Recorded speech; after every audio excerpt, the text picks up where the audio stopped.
শীতকালে যদি এইভাবে কই মাছ রান্না করা হয় তেল কই, তাহলে সবাই কিন্তু খাসির মাংস ছেড়ে দিয়ে এই তেল কই খাবে। নমস্কার বন্ধুরা, দুর্গাস ব্লগে আপনাদের অনেক অনেক স্বাগত। আমার আজকে নিউ রেসিপি তেল কই। এই তেল কই বানানোর জন্য কই মাছগুলোকে খুব ভালো করে জল দিয়ে ধুয়ে নুন আর হলুদ দিয়ে ভালো করে ম্যারিনেট করে কিছুক্ষণ রেখে দিতে হবে। তারপর আমি নিয়েছি আদা, কাঁচা লঙ্কা, ধনে আর জিরে।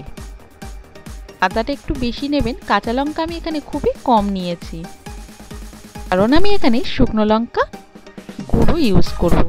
কড়াইতে সর্ষের তেল দিয়ে দিলাম। সর্ষের তেলটা কিন্তু একটু বেশি পরিমাণে দিতে হবে,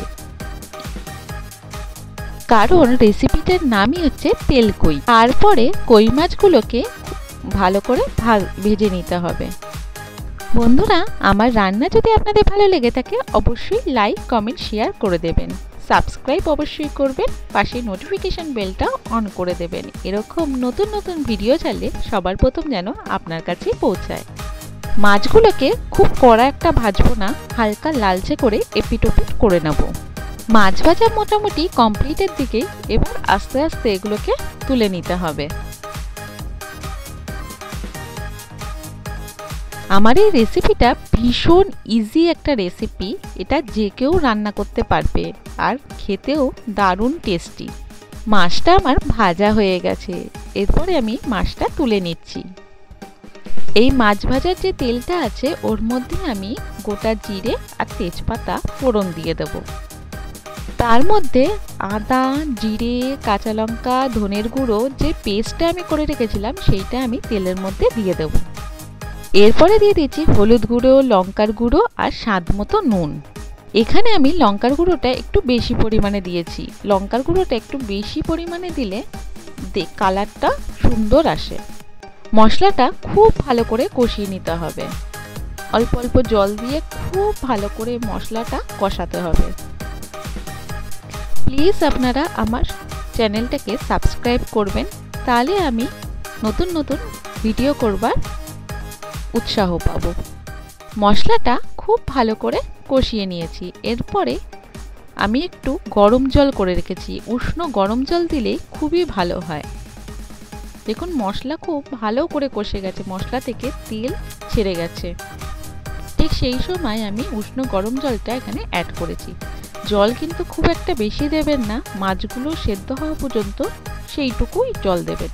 ঝোলটা ফুটে গেছে, এর মধ্যে আমি মাছগুলোকে দিয়ে দেব।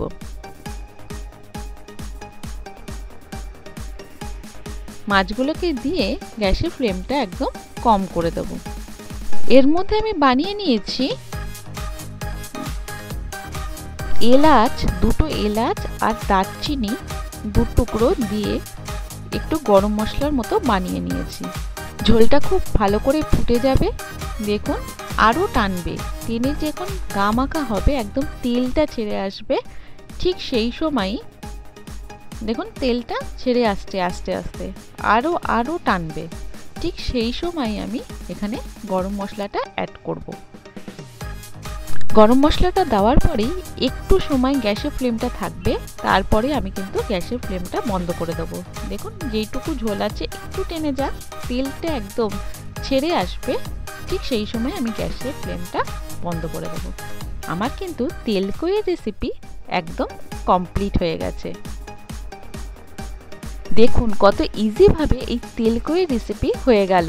ভীষণ টেস্টি, ভীষণ। এইভাবে একবার রান্না করে দেখুন, সবাই খাসির মাংস ছেড়ে দিয়ে এরকম তেল কই খেতে চাইবে আপনার কাছে বারবার।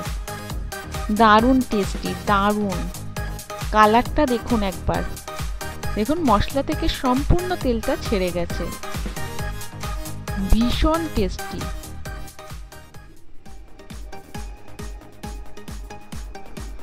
Thank you.